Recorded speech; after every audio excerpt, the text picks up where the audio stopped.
And now, live from Isolation Station in Burbank, California, it's the Plague Week 40 of the Alison Rosen is Your New Best Friend show. Tonight, Alison welcomes her guest. She's a comedian, podcaster, and sworn enemy of the ancient order of benevolent leaf blowers. It's Jackie Johnson. And he's a writer and comedian who named his band Sloppy Boys after getting super wasted and reading the biography of Sir Francis Sloppy. It's Tim Kalpakis. Tone Zone is here to give everything he's got for this holly jolly ass Christmas. I'm her husband Daniel, saying hop on board the love bus and say hello to your new best friend, Alison Rosen. Alison Rosen, Alison Rosen is your new best friend. Alison, with her good times never end. Alison Rosen, doing the wavy pencil dance again. Alison Rosen, Alison's your new best friend.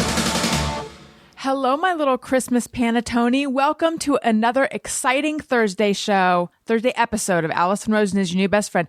That particular carbohydrate was sent in by Lisa Lowry, and not only is it a delicious Italian dessert, but it is also potentially a nickname.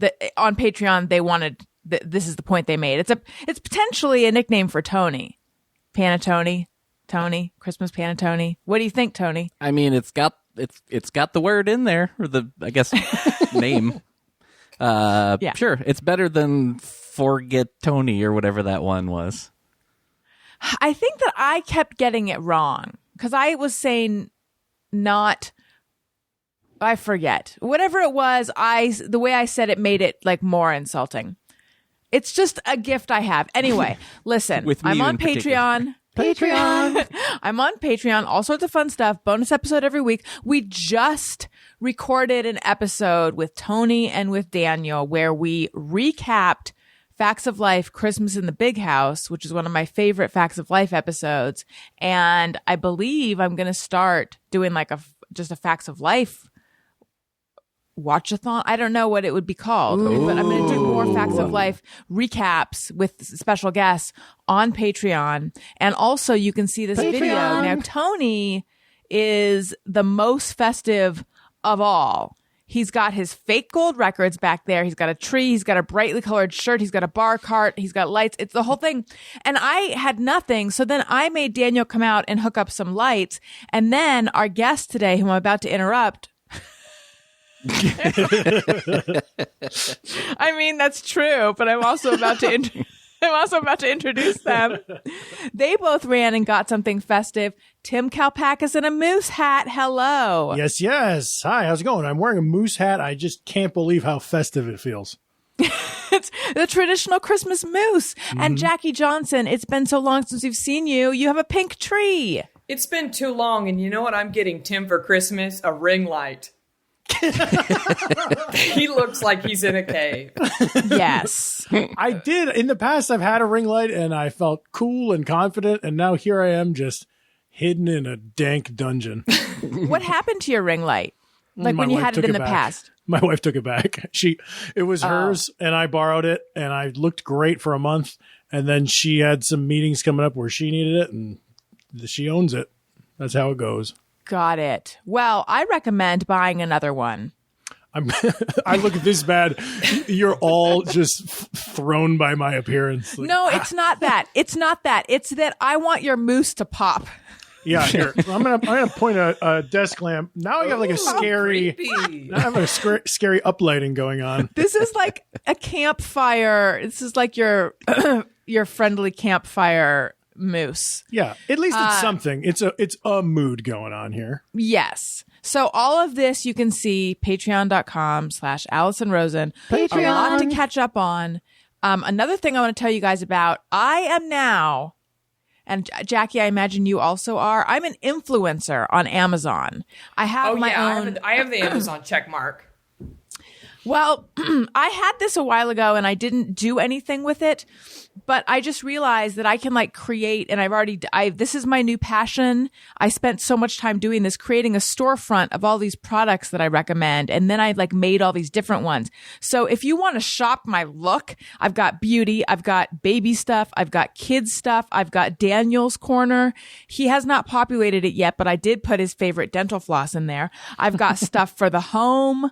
I've got food and drink. I mean, truly. Oh, I've got books.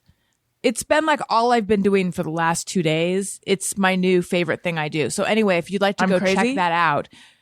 And also I'm crazy. Go to amazon.com/shop/Alison Rosen. So again, that's amazon.com/shop/Alison Rosen. Okay. A lot of stuff to get into. I have both a like sort of pathetic life update and then I have sort of a sad update. I'm going to wait to get into those though, because I want to hear what's been going on with Jackie Johnson. I'm honored to go first. And also I really need to know about that dental floss because we run out of dental floss so quickly in this house. It's called Dr. Tongues, Tungs. You can get it at Whole Foods. And it is cardamom flavored, but it's not, that's the kind of thing where I would not be into it, but it's very lightly flavored and it's like very thick and it expands. I really liked Cocoa Floss, but it's really expensive. And I was like, I can't justify this anymore. Check out Dr. It's coconut, it's strawberry. They have amazing flavors. And I think it's made out of like coconut fibers. So it's better for the earth, whatever. Ah, yes. Well, this makes like the regular waxed floss. It puts it to shame. It's so much. I'm going to order that for Ben because we always get into arguments about how much floss you're supposed to use. I feel like he uses 7 yards of floss per time. And every 5 days he goes, hey, do you have any more floss? I'm out. I'm like, yeah, because you used a damn rainforest worth. In one, because you're supposed to do your arm, right? Yes, you're supposed to wind it up your arm. You're supposed to do this long. I asked the dentist, and I guess if you're tall, your arm is a lot longer. I don't know. I go from one hand all the way to the other, the full wingspan. Yes. I like to rip it out of there like I'm starting a lawnmower. Well, if you ever spend the night at Jackie and Ben's, then you better bring your own floss. You better. And your own bed. And some furniture. So fill us in, Jackie. What's been going on? Oh, my goodness. I don't even remember the last time I was here. A lot has happened. We finally sold the condo. Congratulations. I think that you were still in Delaware last time we talked to you. Maybe. No, I distinctly remember sitting on my couch. I was back. Okay. But we sold the condo. We live in the valley now. We are renting a house because I refuse to participate in the Los Angeles housing market. I refuse. I can't deal with it. Bad. I don't. An 1,100 square foot home is selling for 1.3 cash. I'm sorry. I'm out. I'm not getting. No, thank you. Yeah. So we're renting for now. We might build a house. We don't know what we're going to do. The house that you're renting, is it one that you want to live in? We are having a ball. We have 3 bathroom choices. Not to brag, okay? We have a yard. I'm like, this is great. This is great. So yeah, I guess I'd take it. We were wanting something. The problem is we're trying to circumnavigate the starter home. Because we're 36, so we're like, let's get a 3-bedroom, room to grow, but that ain't happening. The money, honey. Yeah, it's crazy that even in a pandemic, the housing market is going crazy. But also, I want to tell you, whatever home, this has been my experience. Whatever home you start in your mind turns into a starter home. Because I'm already like, I think we need a little something more. When we really don't. We're fine here. It's good. Ben is listening through the other door, and he texted me, I'm 35. So he just wanted me to correct that. He's 35. I'm 36. I'm a cougar. I'm an older woman. His birthday is in literally 2 weeks, but he's listening. So if I need to correct anything, he's here.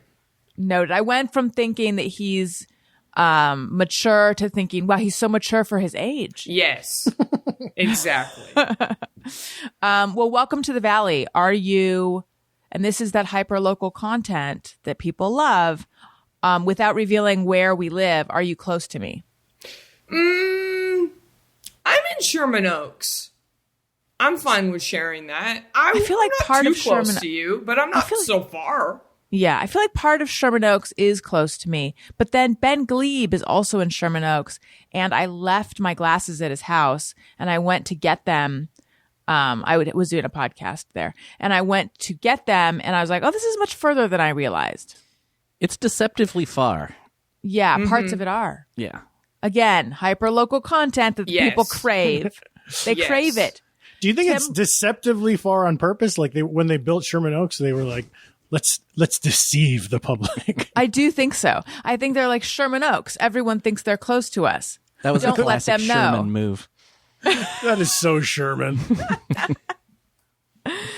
Yeah. Hey, it's great here, though. I mean, I never leave, so I don't really have a ton of reference points, but having space, can't beat it, huh?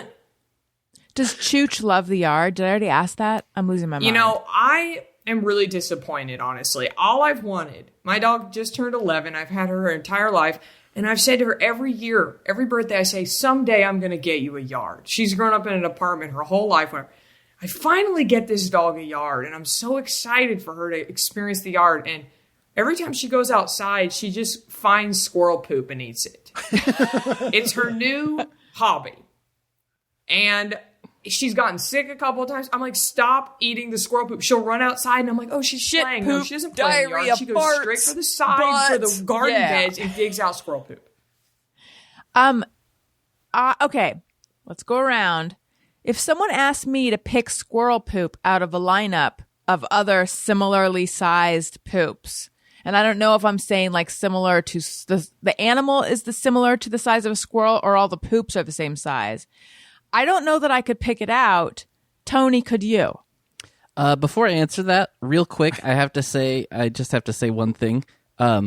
Producer Tony Thaxton is here. Welcome him to the show. Hey, everybody. Oh, fuck! I was on a roll. I would like to. You know what? Just.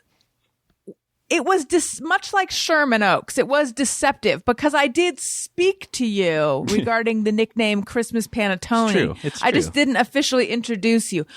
With us, as always, is producer Tony Thaxton. He's exceptionally festive. Oh, thank you so much for noticing. I am indeed trying to step it up as much. I'm always festive this time of year.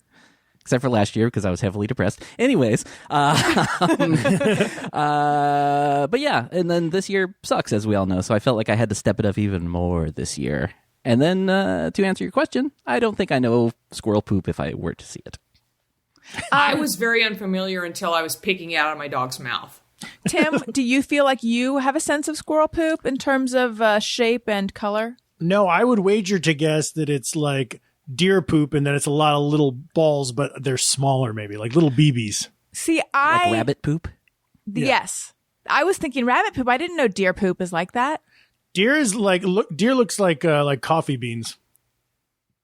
Like oval? Yep. You know what has weird poop? Me right now, but also giraffes. I think giraffes have like little cubes of poop. I love cubes. There's one I swear to God, they little go cube. Poop cubes. Look it up, Tony, please. All right, Jackie. Do you want to know what squirrel poop looks like? Yes, that's what I was gonna. Yes, I was gonna ask you. Okay, so Tim is right on. Yes. Very tiny little, very dense black little pellets that are tiny. Like smaller than rabbit poop? Yes. Huh. Like true, like caviar. Not that small. Okay, like small. Split the difference.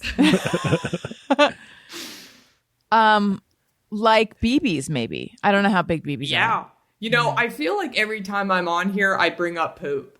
And you It's a good do, hook.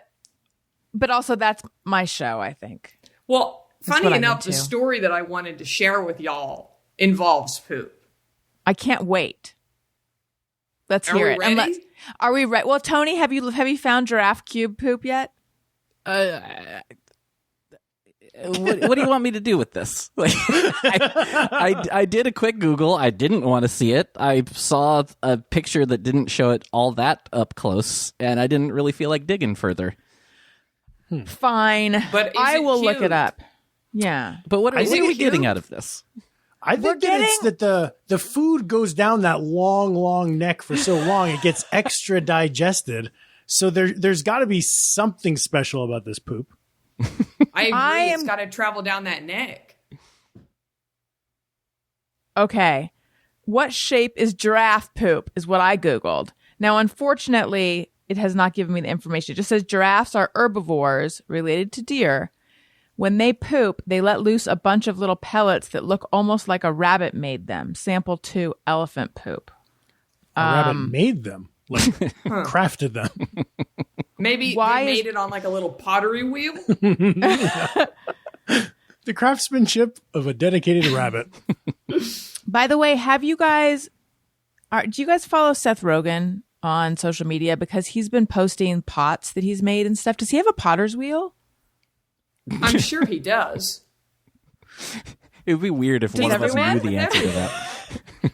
Okay, get this. There is a video here that says, why is wombat poop cube shaped?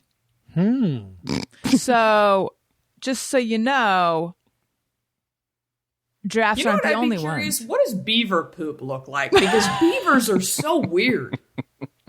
Their Tony. tails are crazy, and they don't Tony. match their bodies. Someone's going to be Googling beaver poop, and it's going to be Tony. I bet it's the cement they use in their dams, right? That would make sense if it was part of It's that. like spackle.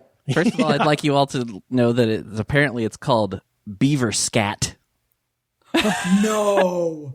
And it's in the shape of a pellet, either round or elongated, about 3/4 of an inch to an inch in diameter. The scat It seems resembles like wood most chips or animals sawdust. have pellet poop. Yeah. Now, why, Tony, were we able to get such a succinct and rapid response to beaver scat, but giraffe scat you couldn't do? Because with giraffe poop, you made it sound like you just wanted me to look at a picture of it, is how I took that at I the want time. you to verify whether it's actually cube shaped. Okay. I mean, I'm gonna gonna guess look it up my no. damn self. it's a question of geometry, Tony. I like that Thank you. the first thing that comes up when you Google giraffe poop is literally a YouTube video from 2008 called Giraffe Poop. Well, perhaps that has some answers for us. While you do that, because I'm making Jackie hold her story. While you do that, I want to tell you guys about something that I love. Are you familiar with Crate Joy? Jackie, do you know Crate Yes, Joy? of course. Yeah, it's great. So, many companies offer a subscription box for whatever you're into. But Crate Joy is a marketplace where it's like one-stop shopping for all kinds of subscription boxes. It's almost dangerous. I went there and I saw like 400 different things that I felt like I needed to get right now for myself, even though I am gift shopping. They have subscription boxes for so much. They have books and it's like by genre. They have escape room subscription boxes. They have alcohol. They have crafts and crafts, because Daniel is very crafty and creative. Thank you. So there's like crafts for adults. There's crafts for kids. There's toys. There's like whatever it is, the person that you're buying a gift for is into, they have a subscription box for them. It's great. It's such a good idea. On CrateJoy, you can choose something unique, personalized, and memorable for everyone on your list. There's still time to find the perfect gift for everyone on your list. You can shop thousands of subscription boxes, all in one place, and get 30% off your first box when you sign up at cratejoy.com/bestfriend. That's right. Sign up today at Cratejoy, CRATEJOY.com/bestfriend to get 30% off your first box and shop Cratejoy's holiday specials. Cratejoy, get joy delivered right to your door. I also want to tell you guys about Figs. They make the most comfortable scrubs, but they also make stuff that's not just scrubs. They make like hoodies with all sorts of pockets. They make athletic wear. They make... To be honest, both Allie Ward and I considered buying lab coats from them, and I kind of regret that I didn't. It's the perfect holiday gift for the healthcare professional in your life or someone who just wants to look like one. Fig's proprietary Fion X fabric features Silvador antimicrobial and 4-way stretch technology. They're also moisture wicking, anti-wrinkle, and are ridiculously soft, plus lots of pockets. Some of their styles include over 10 pockets, which is incredibly useful when you have a stethoscope, pens, a pen light, scissors, tape, alcohol pads, etc. to carry. Figs wants you to wear the scrubs you deserve and enjoy 15% off your first order using code BESTFRIEND15 at checkout. And if you're not working on the front lines, thank someone that is with the perfect holiday gift. Figs will give you 15% off too. Head to wearfigs, WEARFIGS.com and enter code BESTFRIEND15 at checkout. Again, that's wearfigs.com. Enter code BESTFRIEND15 at checkout. Get ready to love your scrubs. Okay, and we're back. Now, while we were taking a break, Jackie showed us a picture of giraffe poop. Yes. Would you say it was, how would you describe the shape? It is definitely not round. It has edges. It's like cushion cut in diamond terminology. That is so it's exactly what they are. like rounded oval. Yes. And it wasn't that hard to find, Tony. Although I love that the picture you found has a Shutterstock watermark on it. So Yes. it's the type of picture that you have to buy. It is a stock image. Do you photo think? of giraffe. Are you gonna purchase it? You think? Of course. It's going to be my new Zoom background. Can we talk for a second, Tim, or is it Linda, about your love of stock imagery? Oh yeah, I don't know what it is. It's the best. Looking through Google Image, I love just thinking about the actors that showed up to shoot that day, and then they just posed for one photo, and it's sad how poorly paid they must be. But my favorite all time, you guys should Google this sometime, is the stock image of man who doesn't like corn dog. And he's holding up a corn dog and he's frowning. And then I used that for some stuff because I thought it was funny. But then I found more pictures of that, like from that shoot, where the guy, he also posed like he loves the corn dog. He also like was acting like he's a little skeptical of the corn dog. He gave like 20 different emotions toward it. Did you actually Google man who doesn't like corn dog to find it? Yeah, that's how I got it. That brought me right there. I'm getting out my phone. All right, let's hear the Jackie story. Okay. Oh, where do I even start? So if you've been following my story, you know that up until very recently, I was sharing a 1-bedroom apartment with my partner, Ben. The 35-year-old. Yes, my much younger man. And, during quarantine, we both didn't have anywhere to go. And we both do a lot of our work over Zoom. We do a lot of our work on the phone. So because we only had one room to choose from, basically the bedroom, the internet barely worked in there, and the bathroom, obviously too echoey. So we had to take turns doing all our work. Basically, he would tag me in, I'd tag him out, like, hey, I got to call Alison Rosen and do a Zoom. Hey, I got to talk to a senator, whatever. Right, and those are the same. Very similar. In terms of importance. So Ben is, a do-gooder, and he runs an organization. And for the during voting, there's a 24-hour polling place in Houston. And Ben and his organization organized a concert, like a drive-in concert that night at the 24-hour polling place in Houston. And a person that was helping him with this concert was a guy named Ben McKenzie. Does that name ring a bell? I don't think Not so. to me personally. No. So Ben McKenzie was Ryan on the OC. That's what I was thinking. So but then I was like, no. Hunka. He's a hunka, right? He's a hunk. He's and you one love of my the OC. personal teenhood hunks. Yeah. And he's also from Texas and very civically engaged in making a difference in the world. So him and Ben met each other. So my Ben and this other Ben, they met each other through like do-gooder stuff over the years. And they started working on this concert together. So Ben, my Ben, was on a Zoom call with Ryan from the OC, a couple other big wigs, a couple performers. It was a whole thing. They were finalizing the concert. And when Ben would be on the Zoom, I would go into the bedroom. I would retreat back there because if I was, literally there was nowhere else to go unless I was looking at him while he was doing a Zoom and I didn't want to make eye contact with him, or what if I fart or burp or something? So I would go in the bedroom. And I wasn't anticipating this happening. But when you're vegan, this is what happens. You're living your life and all of a sudden your poop is ready to come out. I can't explain it to y'all. There's no warning. It's just, oh, hey, it's time. And you have about a 2-minute window to get it out. Get it out. So I'm in the shot if I come out of the bedroom, right? I'm in the shot.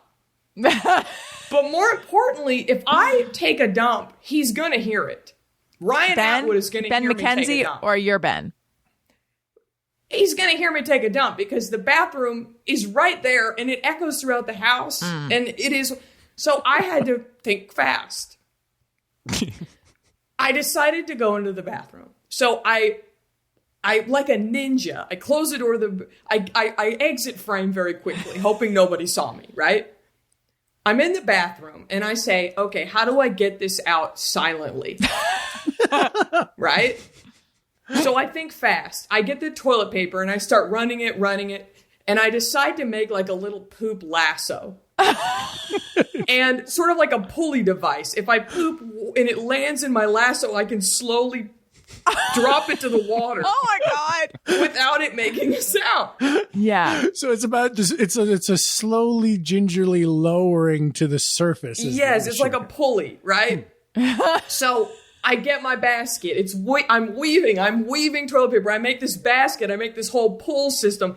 I get it all ready to go. And guess what? It works like a dream. Oh, wow. I didn't see that coming because I was worried that if it exited your body too fast, it would go straight through the basket. Right. Well, luckily I have great control. So I slowly drop, but while I'm doing this, all I can think is I can't wait to tell Alison Rosen this. I was like, next time I'm so honored.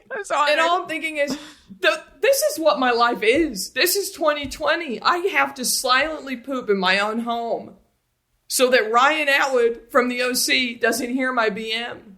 This is what has happened to me. Y'all have all known me a long time. Did you see this coming for me? No, I didn't. Me neither. Do you think that if the OC guy was having a meeting, do you think he would interrupt it to say like, oh, what is that plopping sound? What is the water entry sound I'm hearing? Probably not, but I don't take risks, Tim. The last thing I want to be is the one who messes up the call for my Ben. You know what I mean? Because I've done that. He'd be on a Zoom and I just am zoned out and I burp or something because I'm like, I'm in my own home. Oh, yeah. And then I'm like, oh, some, House of Representative person heard me burp or whoever he's on the phone. So I wasn't taking any chances. But then I had to leave it in the toilet and not flush it, right? Because that's the flush would be a dead giveaway. Yeah. So it's a very humbling experience to have to leave your poop in your bathroom and not flush it. What was your Ben's reaction to all of this? How much does he know? So I sneak back into the room and then I hear him in the call and I wait a couple seconds and I go, are you off? Or maybe I wait for him to say it and then I go, are you off? I confirm like 4 or 5 times to make sure. And then I run to the bathroom and flush and I close the door. And I said, I had to shit during your call. And I told him I did what I had to do. Like a ship in the night. You never even knew I was there. It was the perfect crime. Truly. So I just want to say out there, if anyone is ever put in a similar situation, I highly recommend the poop lasso. how did you do it? Like, did you braid the toilet paper? I did some twists. I mean, I was never in Girl Scouts, but you wouldn't have known it by looking at this. Yeah, it was very well done. Patchworthy. And then did you have to hold, like, were you holding it or did you kind of just like suspend it in the toilet above the water? No, I was holding on to the apparatus. That must have been weird to poop into that, right? Yeah, but you know what? I do what I have to do. I'm resilient. And then I slowly, because that's what gets you is the drop. Yeah. It's not the actual sound of it hitting the water. So I just made sure that I cradled it softly to the water. Because you could have been so excited that your apparatus worked that then you just kind of dropped everything and let it fall. But you have to stay with it all the way to the end. And I'm honestly amazing now thinking, follow through. This might be a product. Like the silent pooper. Mm-hmm. Because this probably will come in handy for board meetings, family vacations. Like, yeah, this might be something. I could see it being, the basket type of weaving works, but I could also see it being like a motorized elevator type of a thing, where there's there's a little mattress, and then it's like a crane that you would see at a construction site that kind of a quiet buzz brings it down. You know those like the commercial for those chair that takes you up the stairs. That like looks like a fun but very slow moving amusement park ride to me. Yes. Yeah. It's sort of like with bidets. There's all different price points. If you don't mind like a cold shot of water that sprays everything, you can get that. Or if you want something that heats up and is very precise. So I think that you could have like a mechanical basket that you lower or a whole hydraulic lifted poop vessel. I feel like the hydraulic lift is going to be loud though. Maybe not hydraulic lift, just electric. There are toilets in Japan that it's called like a privacy button. And when you press it, it'll make like birds chirping. It'll make river sounds to hide the fact that you're shitting. They've thought of everything over there. Mm-hmm. As soon as you become familiar with the sound effect options, then you're really not fooling anyone when like, oh, Jackie's in the bathroom and there's just a bunch of birds. There's just birds. My son, when he poops, he gets very serious and he goes, "Don't tell me." Don't tell me. So we've all adopted that now. Don't tell me what? Yeah. I think he means don't talk to me. It started when he was he started it saying it when he was very young and he still says it, but I think that's what I think he means give him privacy. I mean, I can't blame Tony, him. I feel like Jackie's whole story deserves a drop. This is where I attempt to see if you know which one I mean. That's a fun fact. Yes. That was a fun. Sounded like me. It was you. It was you doing That's a Fun Fact. Speaking of live music, which you were with the Bens, has anyone been to a COVID testing site where they have live music? I've been to Dodger Stadium multiple times, and I could hear, like, it was definitely a live. It wasn't just like you can like tell sometimes, like, that's live. That's not a recording. But I couldn't see them. I could only hear them. I saw them. It was two people. They were under a little like tent thing, and it was just very, very sad. There was something they were wearing masks and performing in just a big parking lot of cars, and I don't know. There was something depressing about. I mean, more depressing than you'd think. Is this the city provided this, or it's sort of like Subway singers, like they just showed up hoping to get some tips? It felt, I wondered that. And it felt like they were just enterprising youngsters who thought, hey, let's do this here. But I don't know what they're getting out of it because no one's getting out of their car to tip them. It's not like I know their name. But should I go do a set? Yes. Should we do a live podcast there? But, my God. It's definitely weird, but like at the same time, as someone who plays music, like, if that's a thing you really like doing, and it's like you kind of can't really do very much of that right now, like, like, why not? Like, especially if you're not working or your schedule allows it, like, oh, I can go play some music with some people. Sure. So you're saying you want to start a band with the four of us and go perform at Dodger Stadium? Exactly. We're in. Yeah, you can tell people you played Dodger Stadium also. Packed house, man. The parking lot was crazy. But just like, like think of a thing that you like really enjoy doing that you miss right now, and like imagine just like a weird opportunity came up, but you're like, well, I could do that. Like, why not? I miss going to restaurants. Yeah, me too. You want to see if we can set up a restaurant there too? Yes. Just a red checkered tablecloth and a nice candle, and just eating some spaghetti. I love it. Straight out of Lady and the Tramp. That's what I would do. So my sort of pathetic feeling story, and then I followed up with the sad story. My sort of pathetic feeling story is I don't know if you guys knew me when I was super into Vanderpump Rules. Jackie, did you ever catch any of that? Were you on the tail end of that? Okay, so I was think so. Super at the beginning when I watched the show, I was like, who are these very tan people who are always yelling at each other? And I couldn't tell them apart. And then like quickly, like a riptide, I got sucked in, and then it was like I couldn't stop. I talked about it on like every podcast I was on. Via my agent, I found out that Bravo wanted to meet me. Someone from, not Bravo, but someone who worked at Bravo wanted to meet me. And I was like, ooh, and then like, I forget what they had to reschedule, and then I never met with them. But in my mind, it's like they got wind of the fact that I can't stop talking about the show. And I mean, I have no idea why they actually want to talk to me. But anyway, point is, I was super, super duper into it. And then I forget why Daniel also got really into it.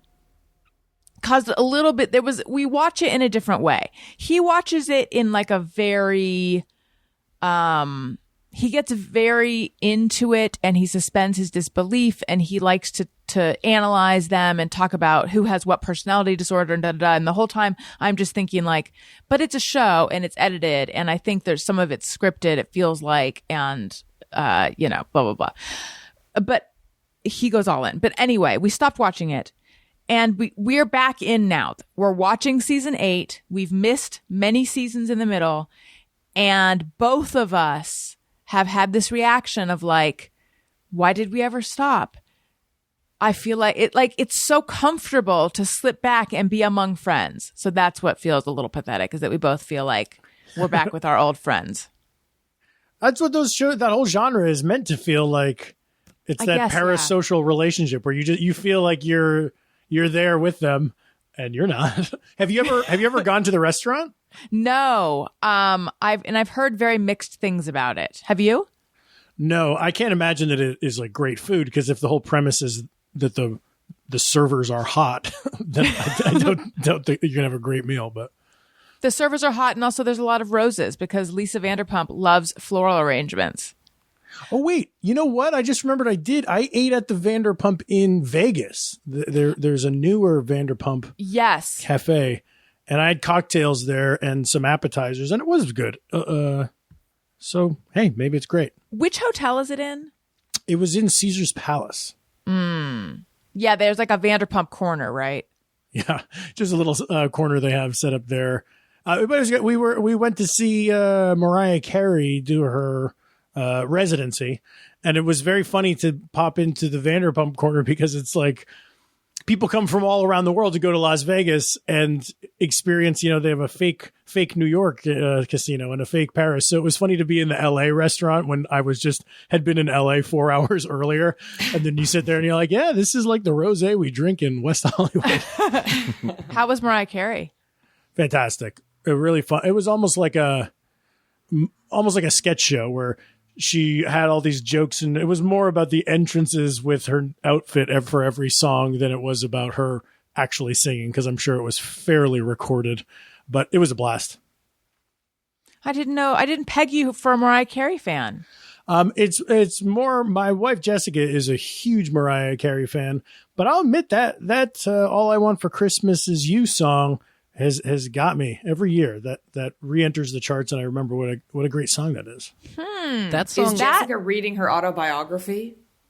Oh, I didn't know there was one. Oh, it just came out. Maybe that'll be in Jessica's stocking this Ooh, Christmas. I hope so. All I Want for Tone Christmas down. Is You. I always, anytime it comes up, I like asking this question to other people. Because, like, at this point, that song's like 30 years old. If not, it's very close. And I feel like that is, even at that old, I feel like that is the last, like, original Christmas song that gets played every year. Yes. Like think of one more recent song that you always hear. No, and everyone thinks they're gonna, Yeah. when a pop star comes out with their Christmas song and it's like, hey, it's the time of the year for falling in love with a holly on a tree. And you only hear it that one year. No one ever has an original comeback. Yeah. All right. Well, we've settled that then. Yeah, That's that.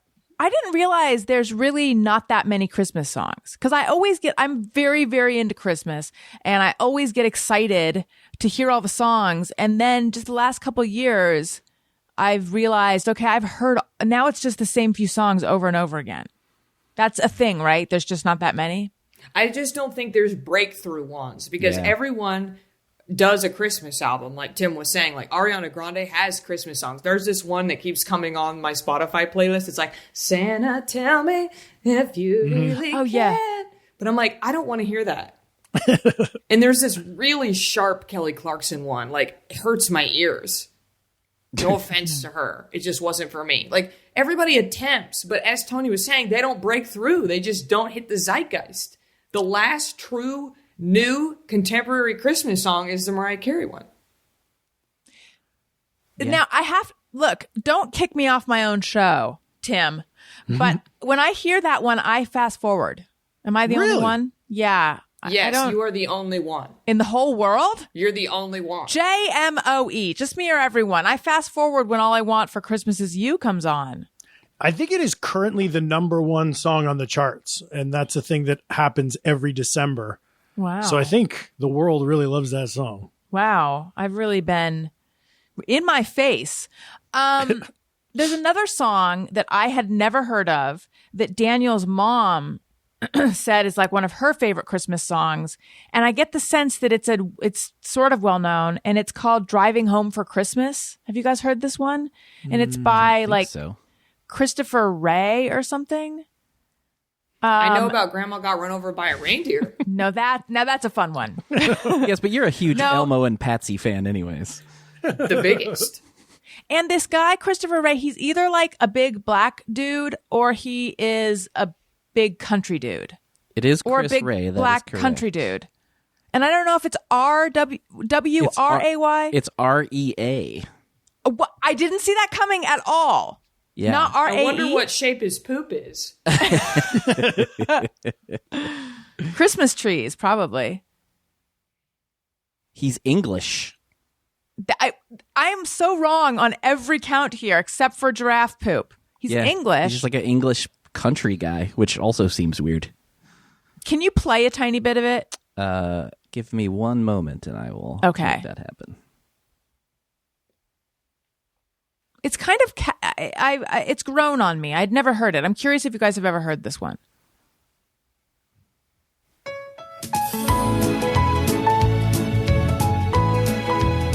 I mean, it's very easy listening. And this does not sound anything like I expected. Listen to those fizzy keys. Tickling those ivories. Yeah. I'm driving home for Christmas. Oh, I can't wait to see those faces. This sounds like the first scene of a Nancy Meyers movie. Yes. Christmas, yeah. This isn't serving me Christmas. Moving down that line. Yeah. No, me neither. Although I can barely hear it because my headphones are very down so that I don't feel the button. Thank you. But I will be there. This is the part that makes me think, oh, maybe I have heard this before. To pass the time away. Yes, this is where Meg Ryan is driving and she's got her earpiece in and she's high powered.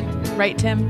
Yeah, absolutely. And it's sort of just like everything's fine, and she doesn't want love to come turn her life upside down. She's married to her job and happy. That's right. Or so she thinks. Yeah. But her friend, anyway, yeah. Okay. So none of us had heard that song. I hadn't heard this song either. She was surprised that I hadn't heard. I don't know where it gets played normally. I got the sense that maybe it's a regular one. I love that people have their own relationship with Christmas music. That we all have ones where like, you've never heard that. Or a weird one that just confused me is someone was telling me that it's the 10th anniversary or something of Michael Bublé's Christmas album, or there was a reissue of it. And in my mind, Michael Bublé only exists as a Christmas artist. And the idea that there was only one Michael Bublé Christmas album seems absurd. I would have guessed he has 4. But does he do originals, or is it like the classics? He does the classics. He does like what a Sinatra, you cover an old one, but then you give a little style. Yeah, you put a little stank on it. Yeah. Oh, he stanks it up good. Does anybody want to guess when that Driving Home for Christmas song is from? Because the answer, I was surprised. 03. Oh, wow. Okay. Based on that, I'm going to guess 2015. And I'm going to guess 1998. Thank you. Just to be clear. Tim, any guesses? 03. Oh, sorry, you said that. I was thinking it's either going to be really old or really young, really contemporary. It is 1988. Whoa. I win because I'm closest, but wow. Futuristic production. So that song has been bringing delight to Daniel's mom since 1988, and we've never heard it. Where is it hiding out? Well, are any of us... It's hard for a Christmas song to break through, I'm telling you. Yeah. Are any of us really listening to a lot of country music at Christmas time? Or in general? Is that what they consider it? Like, is it on the country charts? Because she does not listen to country music. That's the thing. But she did work in a hospital. I feel like it could have been like played in whatever room she was in. And that artist you said was British, right? Yes. Wikipedia I know that describes him as a British singer-songwriter. Well, the UK does do a special Christmas chart. I mean, I think we have something like that, but it's kind of a big deal in like England to get the number one. Like when the Pogues got Fairy Tale of New York to number one, it was like a big deal. So maybe they pay more attention to stuff we're not paying attention to. You're probably I would like to right. take this opportunity to plug my friend Bonnie McKee's Christmas song. It's called California Winter, and it's very good. Oh, I know that song. That's great. Yeah, I'm sure. I know Tim and Tony probably has met Bonnie. Bonnie's like at her house wrote once. Teenage Dream and all that stuff. Right? Yes, she's probably easily my most successful friend, and she's a boss. Are we She all writes offended really right now? Great songs, and she wrote a song called California Winter a few years ago, and it's really, really good. I didn't even think to be offended. Thank you for pointing out an opportunity to be so, Tony. I don't think you've met her. At least you haven't through me. I know I've seen both of them in her house at parties of mine. Yeah, so I went to your birthday party at now her I feel house, left but I don't out. think I actually Yeah. met her. Yeah. Oh, got it. I was asked many years ago when Slumber Party with Allie and Georgia was a podcast. I was asked to be on that podcast. And before I went on, I listened to an episode.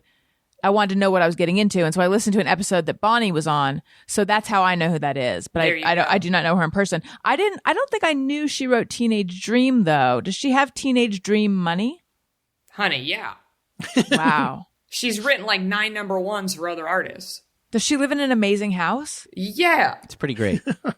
Yeah. Does she have a water slide or anything like that? Is there anything fun and novel about her amazing Is there house? squirrel poop in the backyard? Or That's She lowered has- by a crane? Her house, I call it the 30s, woman in her 30s Barbie dream house. wow, It's sort of like if you were in your 30s and you had a lot of money and you were unencumbered, what would you buy? Wow. It is just chic mid-century furniture. She collects vintage phones. It's just like every corner is an Instagram post. I mean, it's just super cute. Is she happy? Yeah. So it does buy happiness. it works. I think we all know that. I don't know if this is too specific. I can cut this out if so, but I will say that when I was there, that is the closest I have ever been to the Hollywood sign. Yeah. Like, I was blown away at how close it was. Yeah, it's like the O is basically in her living room. It's like, yeah. I don't think it's. You mean too specific? Like, Well, I just don't didn't wanna know reveal. if I just It's not didn't too know. specific Yeah. because there's many photos from her yard with the Hollywood sign in the background okay. on the internet. So I don't think it's. I think that's fine. Okay. listen. Someone said something works well, and that made me want to say, you know what else works well? And that was not my finest segue, but it wasn't my worst either.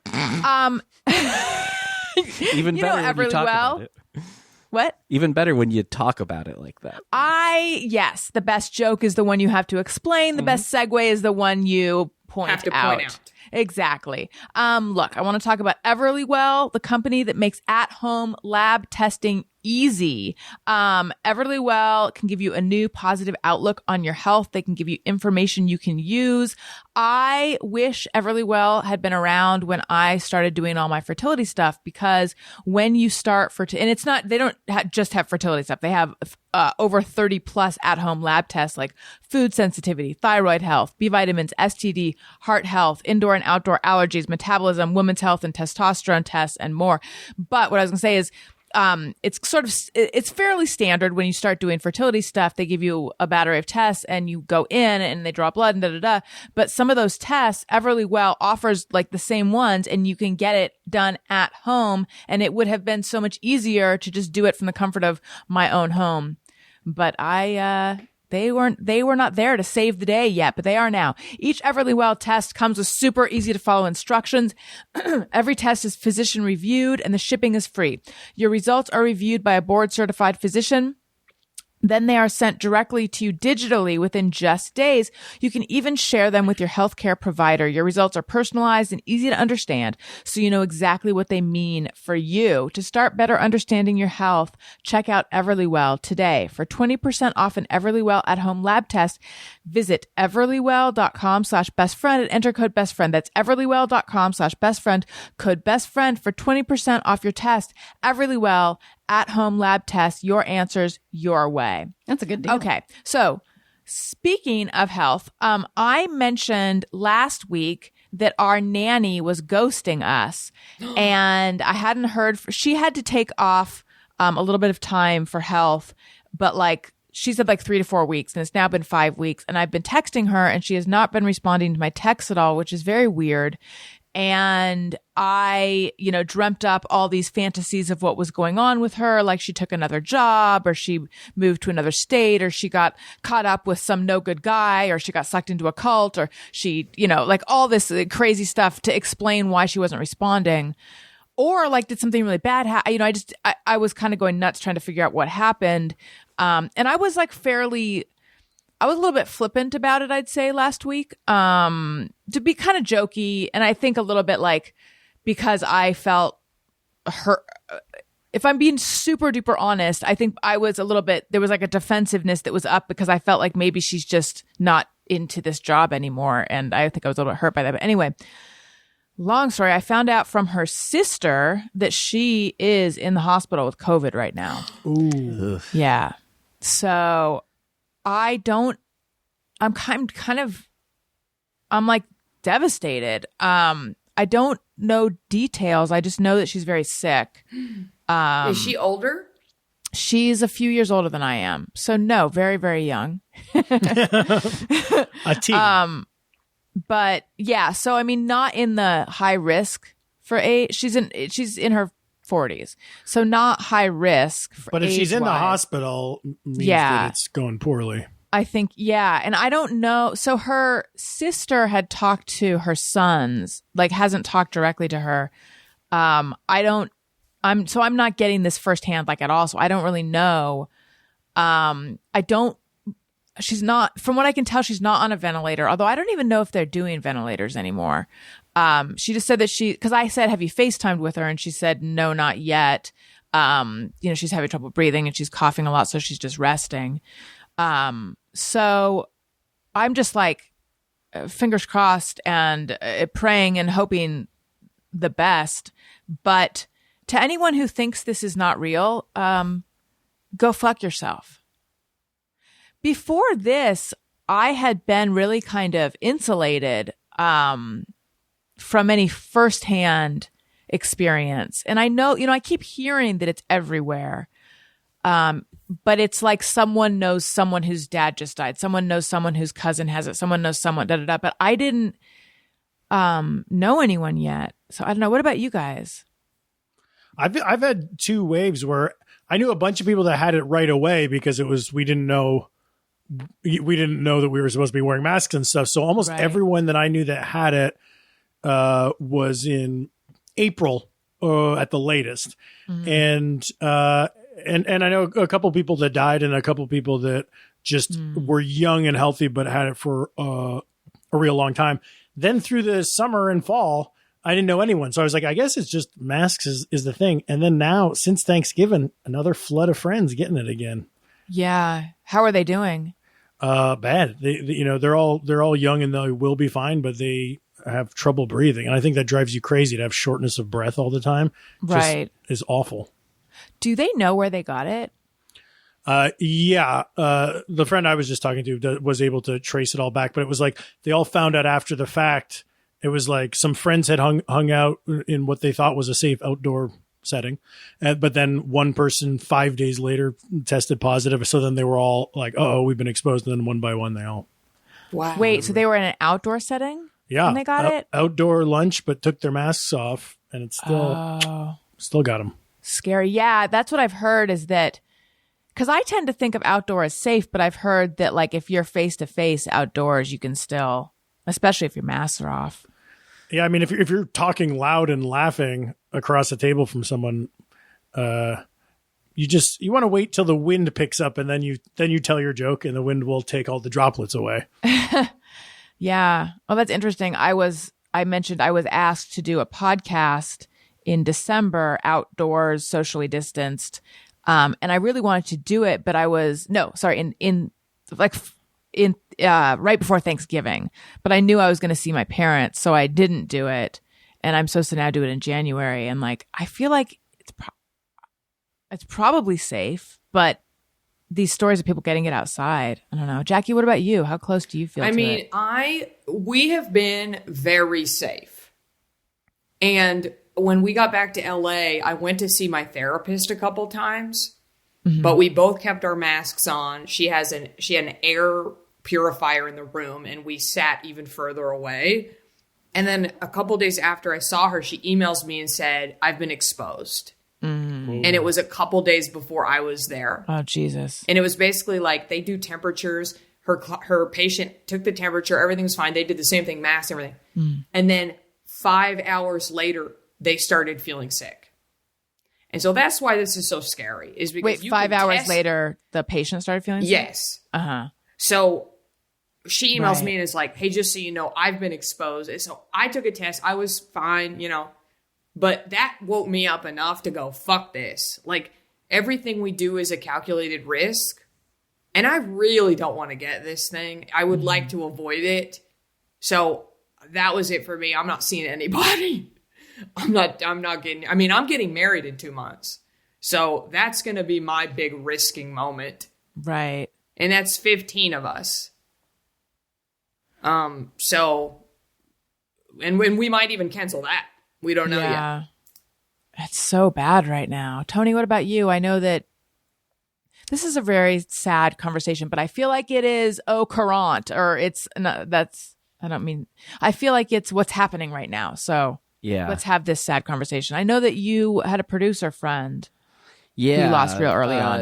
Extremely casual friend, but had worked with Adam Schlesinger from Fountains of Wayne, who died pretty early into all of this. And, so that was like pretty quickly like, oh yeah, this is not a joke. Yeah, I didn't know him well, but I liked him a lot and respected him a ton. Same. And it hit me a lot harder than I expected it to for not knowing him better than I did.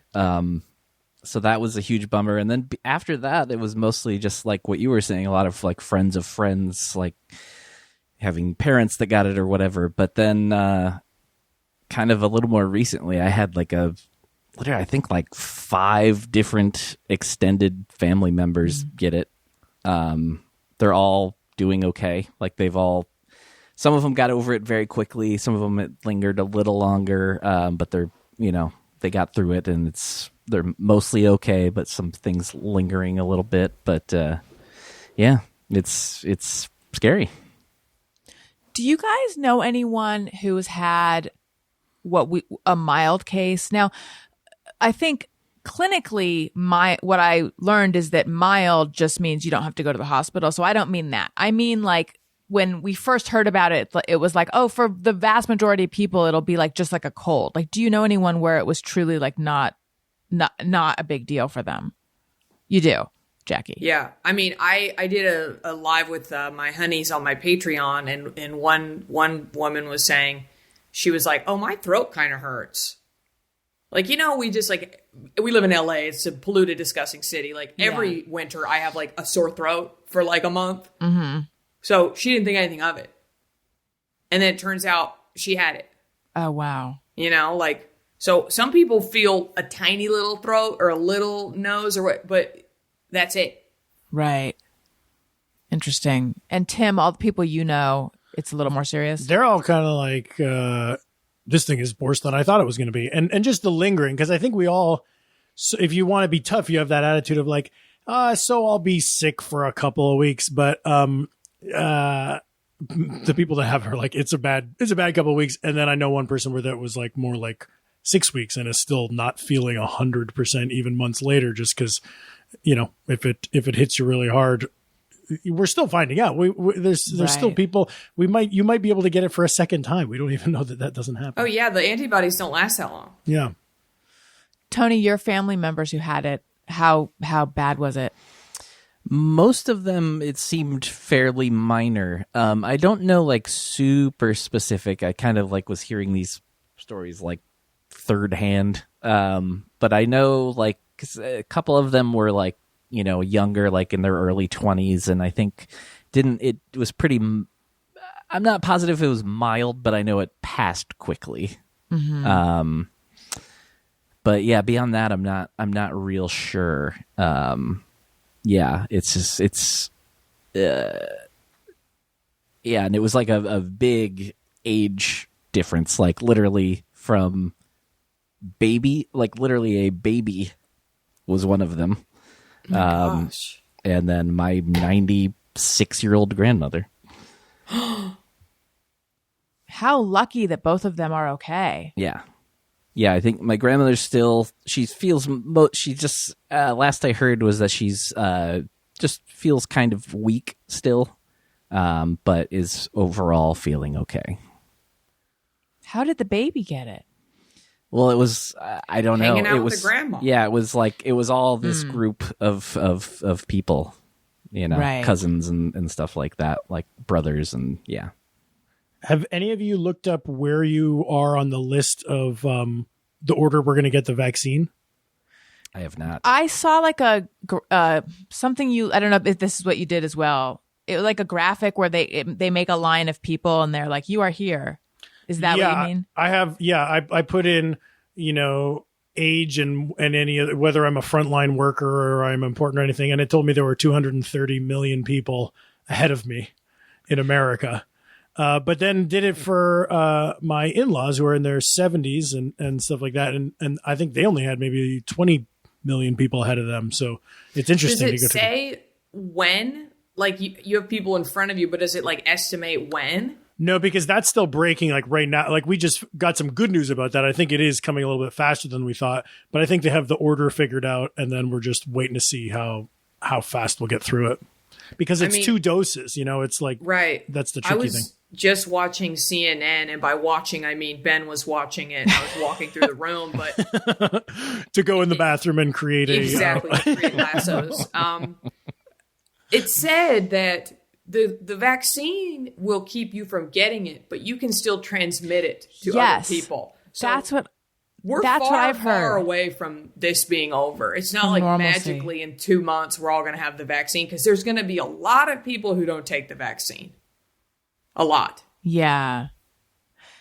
Right. So what I read is that you'll still have to wear a mask and you'll still have to social distance because you could still get it and pass it on. Yes. However, let's say everyone, like that's, I don't know how to say it. Well, I'm just stating a fact. I'm not stating how I feel.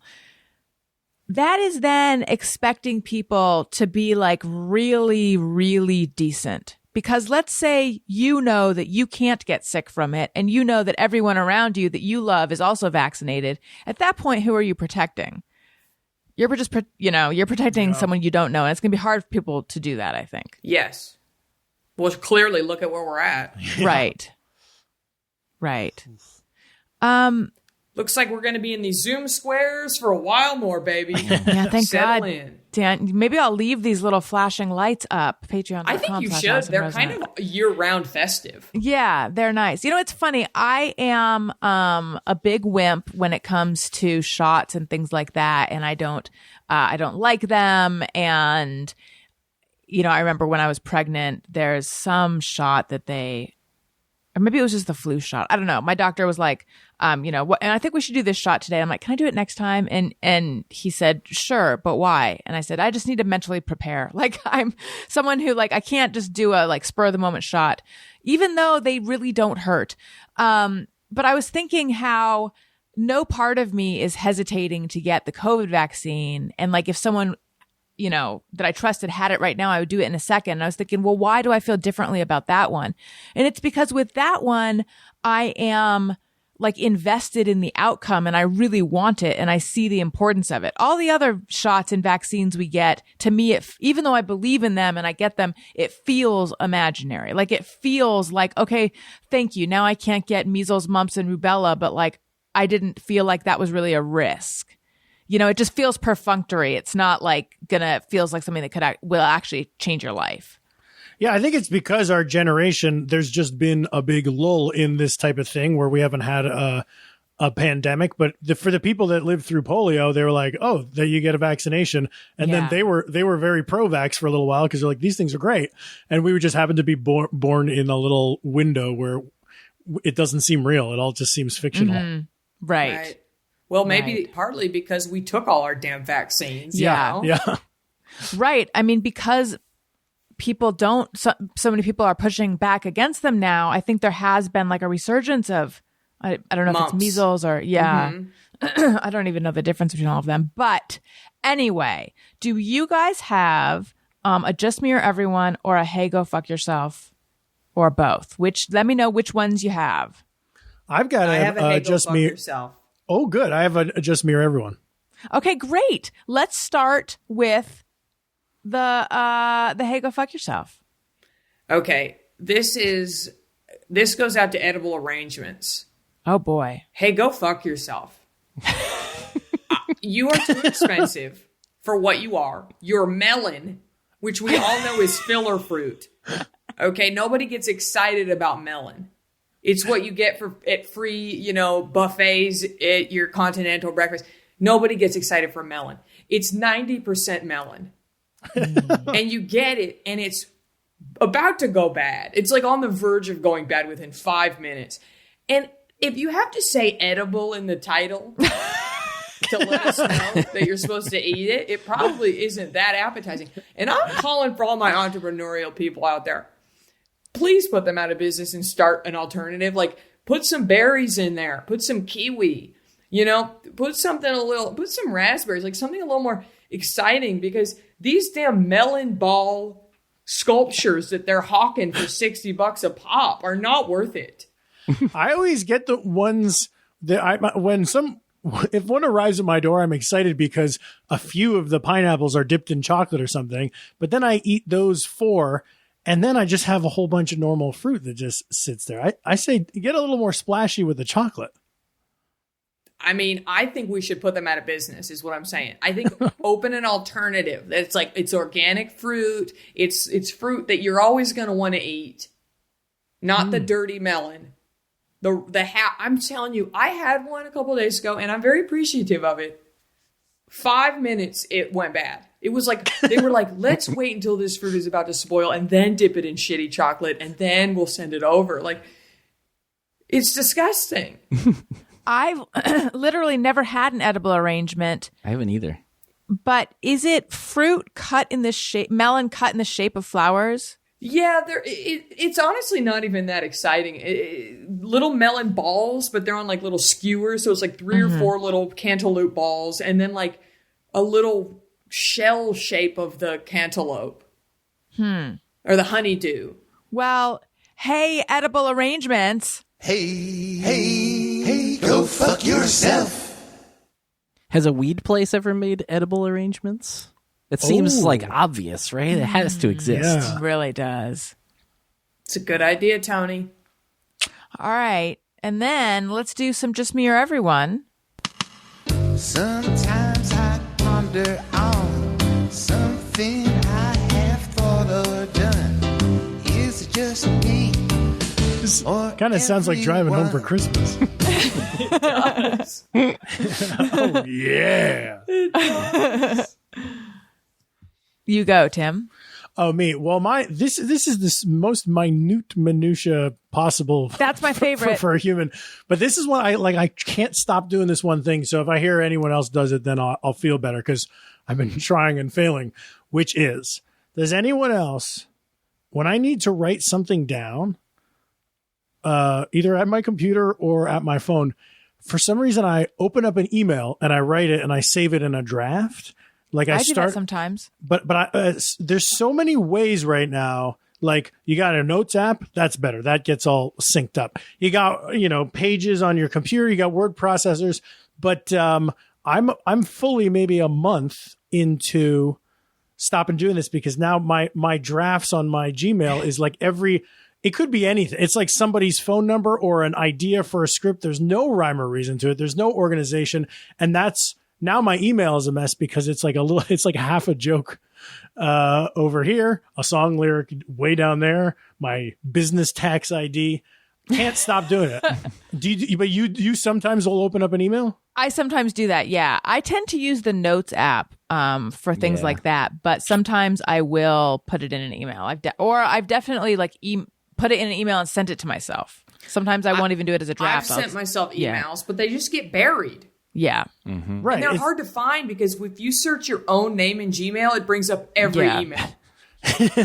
Yeah, this is true. Jackie. Yeah, every email.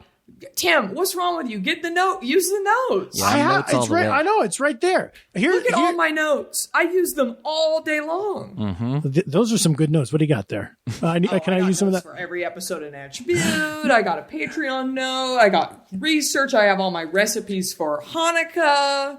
Share me on that. Do you got it. have? Are you organized? Do you have folders and stuff for everything? Me or Tim? Yeah. Oh, sorry, Jackie. Do you have folders for your notes? Okay. I'm like barely on the type A scale. Like I'm like not type A. I'm just organized enough to where I can function as a human being. Question. When you held your phone up, I noticed that you have it on dark mode, so the background is black. Whereas I'm holding up my phone, the background is light. I feel like all the cool people now have their phone on the dark background. Is that I'm dark. You are. Tony, are you? I honestly can't even remember. I don't have my phone's in the other room right now. Mine, I think, shifts to dark. I think mine might do that as well. It must have shifted at 5 because I don't have it set on dark all the time. But I had a dermatologist on Nashville, and she said we should all be doing that all the time. But if yours shifted, wouldn't it go the other way? Like the sun goes down and then you switch to light mode? You're right. So why is it better though? I just did it because it looked cool. Is there a good reason? I knew the cool people were doing light it. Emitting on your face. Wait, what does blue light do to your face? Well, it for the first important thing is that it tricks your brain into being more active. So if you're trying to wind down to go to sleep, it fucks with your sleep. So that's why at night you should always put all your stuff in night mode so that it helps get your brain ready for sleep. But in terms of like the light hitting your face, it's not the same, but it is a similar thing of the sun. So it's like damaging UV? your skin. Oh man, I'd have something on my phone so that I don't know if I still have this, but like it kind of turns a little bit amber after a certain hour, and it's less blue light. But I don't have it so that the background is black, like all the cool people do. Put it in dark mode, sweetie. I don't like it. I don't like Get it. with the times. You're gonna love it. You'll feel cool. It'll put a new You'll pep in your forget step. about it in a day and not even know the difference. I don't know. People will be calling you Fonzie in no time. What if they call me Fozzie? He's funny. Waka waka. Then waka waka. All right. I want to read some Just Mere Everyone's that we got from listeners. But first, I need to know, Tim, how's Linda Underwear, your alter ego? She's great. Linda Underwear on Twitter. Check her out. She's a wonderful woman. She's plugging along, her relationship with her husband is. Yes, she and her husband are back together and their sex life is thriving. Did they break up? They were he dumped her for a couple of days. It was a wild ride. It was kind of like the soap opera of the season. When you were not watching Vanderpump Rules, you could have watched this instead and got the same kind of fix. Yeah, same thrill. Now that's when she had an affair with a woman, right? Yes. And then, what was the biggest news with her, as I said, Linda's hall pass. We all have celebrity hall passes, everyone who's married. Linda's celebrity hall pass was the fat guy from This Is Us. And he responded and he was very flattered. And he Did you retweeted. call him that? Is that what you referred to him as? Yes. Not thinking that he would see it, but luckily he took it in the spirit it was intended. I'm not a body shamer. I use the word with love. It's also not you. It's Linda Underwear. Exactly. And then furthermore, it's not him either. It's his character Toby, because I've learned that he is actually a fairly svelte man these days, and he wears a fat suit on the show. Wow. What? Yeah. Did not know that. Mm-hmm. So I think that maybe he got into really good shape during the show, but he's kind of a muscle hunk now. Maybe I'll add him to my celebrity list. Now, did you switched over? Did you tag him? No, I would never tag anyone in anything. I have no idea. I like to think that he was searching. He was searching, but not searching his own name. He was searching "fat guy from This Is Us." I bet somebody that follows you in the comedy writing world probably like texted it to him or something, being like, "Isn't this funny?" My problem is that I have too many, Hollywood bigwigs following me on Twitter, so I don't have the anonymity that I wish I had. What a burden. Yeah. Okay, I only watched part of the first season of that show. Is he the one that the sister dates? Yes, I think he's in like an overeating support group with Chrissy Metz. Yes. And he's a very jolly, likable guy. So I understand why he would be Linda Underwear's hall pass. He's a very loving man. He's a musician too. Oh yes, he is a musician. He put out an album. I think the guy from Dawes produced it, and it's got kind of a desert jangle to it. Yeah. Yeah. Does he have any Christmas songs? I should hope so. I'm not sure, but when I was doing Feliz Navipod, my old Christmas podcast, we did a live benefit show a couple years in a row, and the second time we did it, he played the show, and he played a Christmas song with Taylor from Dawes and Mandy Moore. Ooh, super group. Yeah. Wow. Was he a muscle hunk then? He was way, I couldn't check out the bod too much because it was all long sleeves, but he had some hunkish qualities. He was very nice. Tall, right? Yeah, he's just overall like a big guy, but not necessarily overweight. What's Dawes? A band. But is that DAWS? DAWES. Oh, they're great. It's kind of Jackson Brown, kind of strummy indie rock. Did you say they have a desert? Have their phones on night mode. Of course they do. So cool. Did you say it has a desert jangle? Yeah, it does have a bit of a desert jangle. I like that. Yeah. You know whose album I can't stop listening to, and I'm curious if you've heard it, and it also has a bit of a desert jangle, is Tim Heidecker. Put out an earnest. Have you heard it? I love that album. Fear of Death, so good. And I agree, Desert Jangle. He's definitely got that sound going on. Right. And the female musician on it, Weighs Blood, yeah. Is that how you say it? Tony, you would know how to say that. Weighs Blood? I don't know. This is my first time hearing I think this it's name. I think it's Weyes. I think it's Is that Weighs like the Blood. app to get you directions? Yes, it's a collab. It's the voice that talks to you in your car. Unless it's Wise. I think it's Wise Blood. Wise Blood. That makes I'm more not sense. sure. It's not her real name, obviously. But I was not familiar with her, but she's so good too. I love that Tim Heidecker did that thing where he, very funny comedian, was making funny music, and then he tiptoed with each album. It got a little more serious, and now he's just made really, really good music that I love. Yeah. I had him on my show, and he was saying, like, you know, to the people who are confused by him putting out earnest music, like, you can listen to it. It's not, the joke's not on you if you listen to it. You know, it's not. That Okay. does scare people away, yeah. Yeah. You know, it's really interesting because I always, just the fact that I have like two different formats of a podcast in one podcast feed, and the fact that like I can be a serious journalist or like a news person, but then also I make jokes and talk about poop and farts, and I feel like people aren't going to get it. I'm not even like, which one should I be leading with? Because maybe trying to be both things is confusing. But then there's someone like Tim Heidecker who does like all these different things and doesn't even worry about trying to sort it out. Yeah, I think he just has that confidence where it's like, hey, people will find it. And because I mean, he put out a divorce album and he's happily married, but he just wanted to make a divorce album. You just have to trust. You're like, it'll find its audience, and I'm going to be on to the Tony and next. I better check that out. Okay, Danielle Lynn says, this is just me or everyone. Cherry candy canes are the only acceptable candy canes. Just me or everyone. I could get behind that. I'm not a big mint fan. Not really a big I feel mint like fan candy either. canes are a good idea for like a quarter of the candy cane. Yes. And then I always am like, I'm good. Yeah.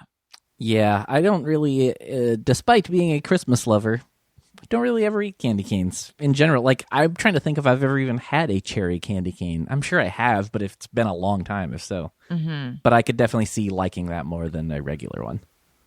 Cherry candy cane sounds like a good Bonnie McKee song, huh?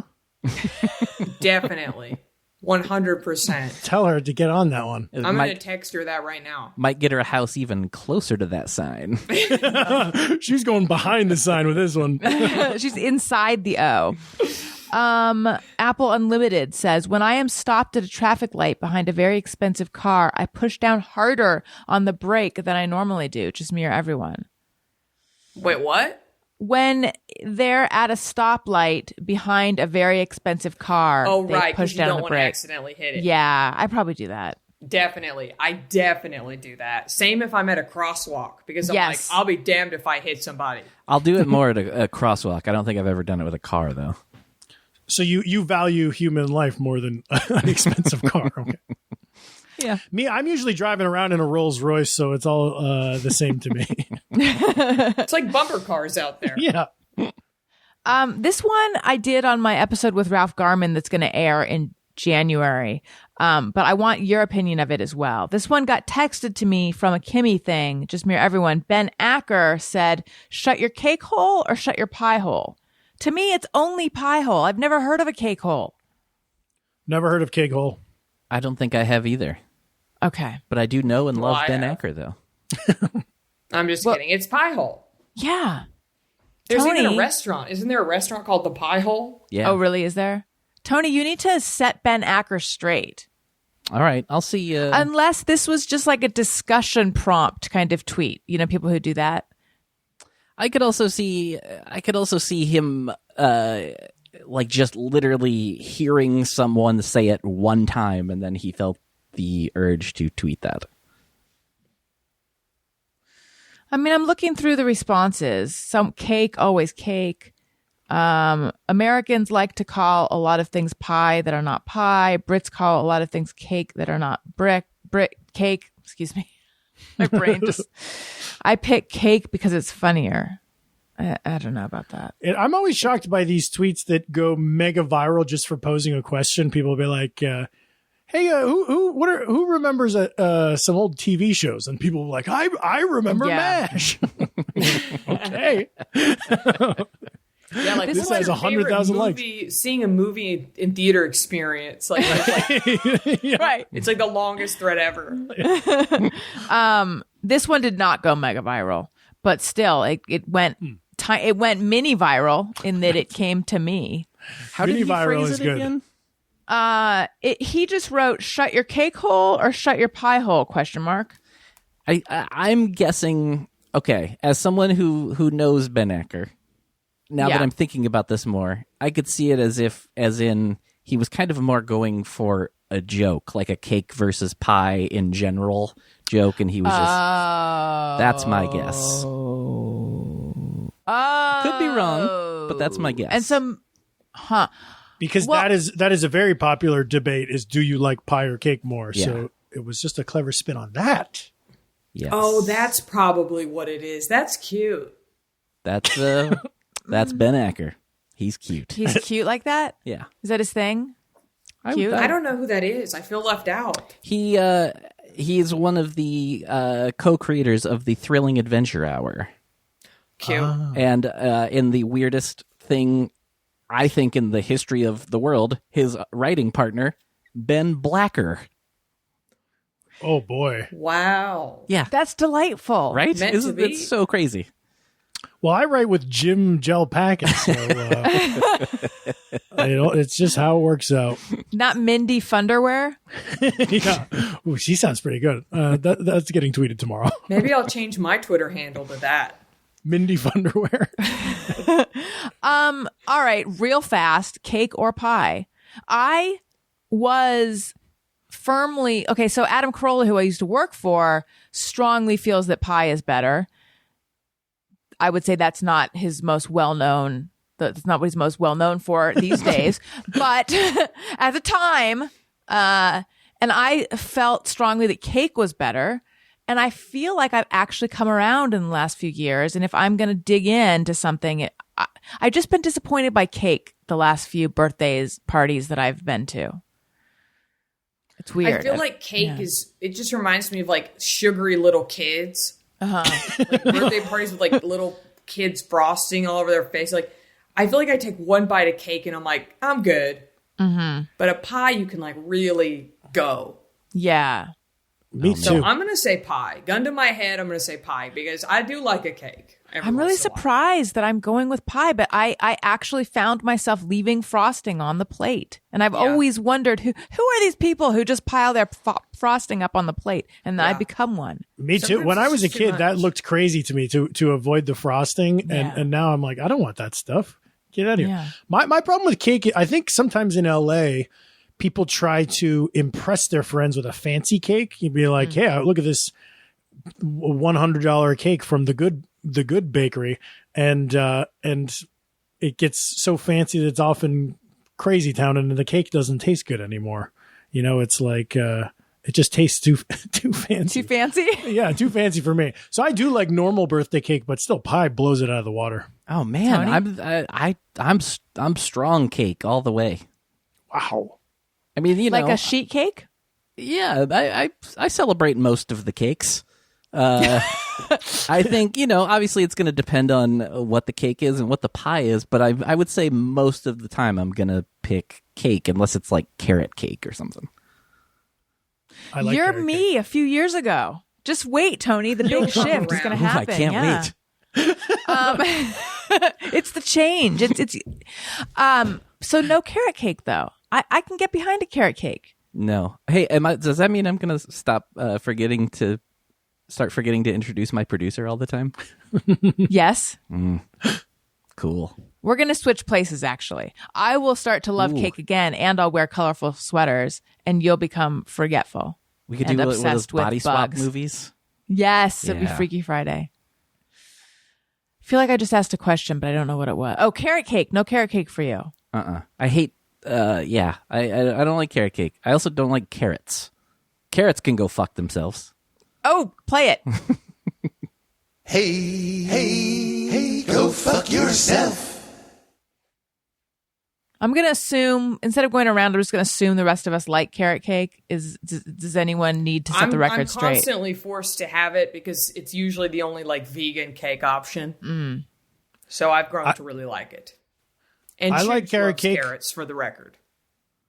Oh, I think that carrot cake always had that really good icing on it, and I like carrot cake. The only cake that I really hate is probably I think red velvet is overrated. The cream cheese. I do too. I think it really depends what is on, it?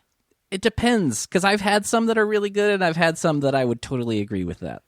The whole world got so obsessed with it. It's red, right? Yeah. Yeah. Yeah. Tony, did you know that? I believe it.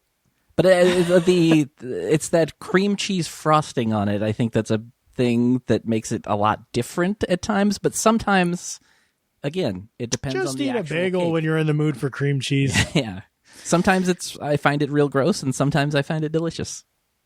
Listen, it's time to end the show, but I didn't even ask Jackie about celebrating Hanukkah since you're converting to Judaism and whatnot. So real fast, how's that going? Treat. It's going really well. I think I'm almost finished. Are you liking it? Almost finished. Oh no, how's Hanukkah think. going? Oh yeah, I mean, we haven't been like doing it up. I did a really big dinner, but I was told, hey, you don't have to really do that. Hanukkah's not a big holiday. Right. It's not considered a high holiday. But I wanted to do a big dinner because we're winding down at the end of my conversion. And I was like, I feel like it's important because my rabbi was saying to me that like Judaism shows itself in different ways to each person. And I've really connected with the food. So I was like, well, I have to make latkes. I have to make brisket. I feel like that's actually how it connects with most people. But anyway. Yeah, probably. But just like in terms of me and like, learning, it's like I had to. Because I'm doing this all remotely, like I can't go to temple. There's so many experiences I'm not going to be able to really do, but I can learn how to make all the food. Yeah. So I wanted to do it for myself, just as a part of my, education. Mm-hmm. Well, but it went great. I mean, did I set all the smoke alarms off? Yeah. But a bunch of my Patreon honeys were like, oh, you didn't make latkes right if you didn't set the smoke alarms off. So I felt a lot better. Well, there you go. That's cool. I feel like maybe I'll do it next, like along with Christmas, but maybe I'll do it next year. And then, like you were saying, Jackie, Daniel, who's not Jewish, but he was like, but if we're going to do that, why do Hanukkah? That's not one of the big ones. We should. And I'm like, well, what should we do then? He's like, I don't know, Yom Kippur or Rosh Hashanah. And I'm like, yeah, but let's do the one that's like more fun. I think getting a menorah would be really cute and like, explain to the boys, like this is part of, mommy's DNA and make it a thing. It'd be cute. Yeah. I like things that are cute and I like shopping. Oh, speaking of shopping, lest you just tuned in, look at all the stuff that I've curated on Amazon in my storefront, amazon.com/shop/Alison Rosen. Also, I'm on Patreon, as you well know. Patreon. Go there, patreon.com/Alison Rosen. I'm on Cameo, cameo.com/Alison Rosen. Follow me on social media at Alison Rosen on Twitter and Instagram. Listen to my other podcast, Childish with Greg Fitzsimmons. And I just got beg Fitzdog. of you. I love it. Love it. I beg of you, if you like what you're hearing, please leave us a nice comment on Apple Podcasts. It helps out the show. 5 stars. Make sure you're subscribed. Tell your friends. Jackie, where can we find you? Well, I host a podcast called Natch Butte. It is all about beauty and self-care. Every week it's out, baby. Check it out. And I asked for iTunes reviews last episode, and I didn't get any. So, after you do mine, go do hers. You know what? It's rough out there, but that's where I'm at. My Patreon is Jackie Johnson, and we're having fun. I started doing a text feature. So I have you can to ask text you about me. that. It's really fun. I also, Allison, think at some point we should do some kind of Zoom party with both our Patreons. Oh, yes. We have some overlap. I would love that. We have some overlap. And I floated the idea, and a few people were really excited because my Zooms are fun, but we never get a big crowd. Everybody has different schedules. I was like, maybe we could combine. Oh, that'd be do, fun. like, a Let's party. talk about that. And I want to find out how you do the. Actually, I'll just ask you now, and you can answer if you can, and you don't have to if you can. How do you do the text thing? How do you get the number? There is an app called Community, and I can put you in touch with them. But a ton of people are on it, like Ellen and Justin Bieber and all these YouTubers and stuff. And you can set your parameters, and it's so fun. I send a text every day to my honeys. We go back and forth with memes. I mean, it's been really exciting and fun. So I'll help you get it set up. It's really fun. That's cool. All right. And Tim? Well, I host a podcast, a cocktail podcast called The Sloppy Boys, and we have a Patreon that just puts out more podcast episodes. Nothing fun, no texting or Zooms or anything even interesting, and I feel like a fool. But I'll be happy to surprise. And if you want to write me any reviews, make them lengthy. And Tony? I am on Twitter and Instagram. I'm realizing in this moment, why have I not been doing it this way? With Jackie here, it made me think I can say I'm on Twitter and Instagram at Tony Thaxton. Okay. Yeah. You totally should be doing that. So, and then my podcast is Bizarre Albums. Those come out every Tuesday. This week is we're getting festive with the Bad Religion Christmas album. That's a real thing. And I have hits from that. Brett from Bad Religion is on the episode a bunch too. Nice. Oh, cool. So that, and then I also have a Patreon. Patreon.com/Bizarre Albums. And then Christmas is December 25th. It's coming up. Oh, thank you for the reminder. Also, my Monday episode with Annie Letterman is up, and you can see that on youtube.com/Alison Rosen, or you can listen to it everywhere. Forgot to mention that. You guys, thank you so much for joining. I've enjoyed the tree, the moose hat, all of Tony's everything. You guys are the best. Thank you so much. Listeners, thank you for listening. I love you. You matter. Goodbye. Hey, do you know about the Alison Rosen Show?